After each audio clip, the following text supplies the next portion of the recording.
What up guys, B-O-N-A here. This is a microphone tutorial for dynamic microphones, mainly to do with stage crafting and how you go about using a microphone on stage. This will not only make your gigs better, but it will also make the job of the live sound engineer or engineers a lot easier. So basically what a dynamic microphone is, and I'll just pull out the two that I have here with me today. And for those of you who are looking to purchase a microphone, just give me a second, take off the end. For those of you that are looking to purchase a dynamic microphone, I strongly recommend the Shure 58, the Shure SM58 rather, and don't get the beta version. I'll get into that in a second, why and what the difference is, but for now I'm just going to show you these are dynamic microphones. Now you may see that they are very distinctly different just from their actual shape and the way they look to a condenser microphone. And not only are they different in terms of their look, but the actual mechanics involved in the microphone are different as well. Dynamic microphones are a lot more durable than a condenser microphone. However, I wouldn't be going and throwing around a $300 dynamic microphone hoping to God that it's not going to break like a Nokia phone. So for the start, you'll see that there is a cone-shaped metallic sort of ball, if you will, on the top, and basically, well, quite clearly this is obviously your talking end, right? Now you may notice on both microphones that, I don't know if you can see that, but the actual size of the cone varies between the two. This isn't a very big thing in terms of the actual sound. It will affect the sound, but in terms of the actual use of a microphone, this fits a lot better in your hand. It's a good size for your mic, for vocals, etc. It's nice and easy to hold. A little bit heavier though. Won't get into the details of why it's heavier, but it is heavier. This microphone here is a Sony. I actually don't know what. Oh, here it is, FV220, and it's basically a very simplistic dynamic microphone that I used to use when I was DJing. Very simplistic piece of tech. Nothing special about it. Costs you about $30, whereas this will cost you anywhere between $135 to $165 depending where you go. Now, the main thing let me just put this microphone down. The main thing I want to speak about first is you may have noticed that this has a cable attached to it already, while the other one did not. The reason being is that this microphone uses a Trs cable, 1/4 inch, and what I say by it uses a Trs 1/8 inch. And what that is basically your simple jack for into your laptop, etc. This then fits. You can then just buy a 1/4 inch Trs, an 1/8 inch Trs to a 1/4 inch, which will allow you to use it on DJ decks, etc. Very easy.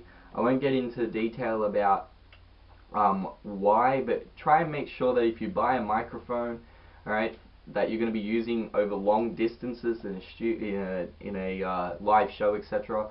If you're not using a wireless, that you have a microphone with two lines. I don't know if you can see that, but this microphone only has one line on it, which means that it's unbalanced. You want a minimum of 2 or 3, okay? 3 being better. And rather than getting into too much detail, basically it's going to allow your microphone to travel further different distances without getting into any interference. Far out, what's wrong with my speech today? Alright, so that's basically this microphone. For this demonstration, we're not going to use this microphone. There isn't an on-off switch, so I'm just going to put this down here for the moment, and I'm going to show you the actual cable used for the Shure microphone. Now, Shure makes some excellent microphones. This being one of the best dynamic microphones at a cheaper price range. I am not saying that it is the best dynamic mic you can buy, but it certainly is the best you can buy for the money. Now, this is what's called an Xlr cable, and it has 3 pins in it, right? So one's the ground cable, left and right. And to put it simply, the female end, which is the end where the inserts go inside of, fits just at the bottom of it, and you'll hear it click in. I'll try and get the sound if I can. And so now that's in, that's not going to come out unless I physically, either one, I really rip it out, or two, you push down on the little clip, pull it out. So we're going to get into how to hold a microphone. It might seem really simple, but it's very, very important. I cannot stress how important it is to use a microphone in the proper way. Now, this microphone is what's called a cardioid microphone or a unidirectional microphone, and what that means is that on the top head of this microphone facing around this way, this is where your strongest input is going to come from, where a lot of your sounds are going to be transduced. Alright? So you want to make sure that your voice is your mouth rather is pointing towards the microphone. The closer you get to the microphone, the more lower frequencies will be picked up, and the further you get away from the microphone, you might have some problems with gain, etc., but it'll actually diminish that. So that's something really important to remember. Now, for this microphone, we just simply, pretty standard, hold it however you want. If you want to hold it like that, you want to hold it with 2 fingers, whatever. Just make sure you don't drop it. In terms of the actual grip of the microphone, it's just important that you're grabbing the actual handle of the microphone. You're not grabbing it here. And the reason being is that by grabbing the microphone up by the top of the actual head of the microphone, I know there's a little slit here, but that's not actually for you to grab there and talk like this, okay? That's actually decreasing the quality of the microphone, and it will give some feedback and some resonance inside the microphone. So do not do that. No matter how cool it looks, don't put your hand over the actual frame of the microphone and start doing this. Alright? It looks cool, but you're going to get a really crappy sound. Your engineer's going to hate you for it. So we grab it here. Now the next thing is, don't talk into the microphone sideways. As I mentioned before, the highest amount of input is going to come from the top of this microphone. Now this is a cardioid.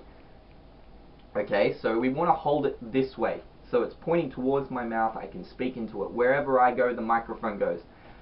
Most importantly to do with this section, don't do this, because no one's going to be able to hear a goddamn thing you're saying, okay? No one. Alright, it's going to be like, yeah, how is it? Yeah, that's great. Or it's just going to be like, and the secret of life is, and that's pretty much it. So, most important, grab it here, point that end towards you, and now we're going to get into why it's important to buy, if you're going to buy a Shure SM58, make sure you buy the Shure SM58, not the M58 Beta. The reason is, and you may not be told this upon purchase, is that this is a cardioid. The SM58 Beta is a super cardioid, meaning that it picks up a lot more coming straight into the microphone on the 0-degree axis, so straight up here. Right, so you're going to get a lot more gain by talking to it like this, which isn't bad if you are a singer that doesn't speak very loud, etc. You're not going to be like going into it exactly very hard. Different people have different singing styles, but it also picks up a slight an amount at the back, okay, which is important for feedback, etc. And the reason why is because in a typical live sound environment, you're going to have what's called your FOH, or your front of house speakers, which are the speakers that face the crowd, and then you will usually have some foldback speakers which face towards the musicians or whoever's playing, and so they can hear themselves. Now if you've got a super cardioid and you're facing it towards those speakers, so down here, you're going to get a bit of feedback. The engineer can fix that, but at the same time, it's just really much more simple, unless you need it, to use this SM58 rather than the beta version. Now, it's pretty standard. I'm just going to unplug the actual microphone cable for a moment. Microphone clips. Make sure you use the right microphone clip for the right microphone. This is a Shure microphone clip for the SM58, designed for this microphone. It slips on, there is no coming off, okay? So if you want to swing the stand around, you can swing that motherfucking stand around until it breaks, alright? But the important thing is that this isn't going to slip out, alright? Especially with drums. If you're a drummer and you're using the wrong microphone clip, you're slamming on stuff, man. It's just going to fall straight out. Now, another important thing is, and I've actually seen this, so just to actually, in terms of the use, the actual showmanship of the show, make sure that, because this is a cardioid, like I said, it's going to pick up a lot from the top, so make sure that you're not, and I repeat, you are not going to jump into the crowd without informing the engineer, etc. Don't jump out in the crowd and accidentally point the microphone towards the speakers, okay? You're going to get feedback. Alright, so make sure you just give a little nod to your engineer, tell him, you know what, man, this is what I'm going to do. Like, tell him beforehand if you want. And the other important thing is after your show's finished, you've done your shit, don't drop the microphone down towards the foldback speakers, because you're going to get feedback, okay? It's just small things like that you got to remember. And I'm pretty sure that's just about it. There isn't really much else I can say. If you have any questions or anything like that, feel free to send me an inbox or just comment below. Very, very simple, and don't forget to check out my own stuff. If you're looking for a tutorial video on something else, maybe a condenser microphone, just let me know and I'm being willing to help you. Thanks for watching.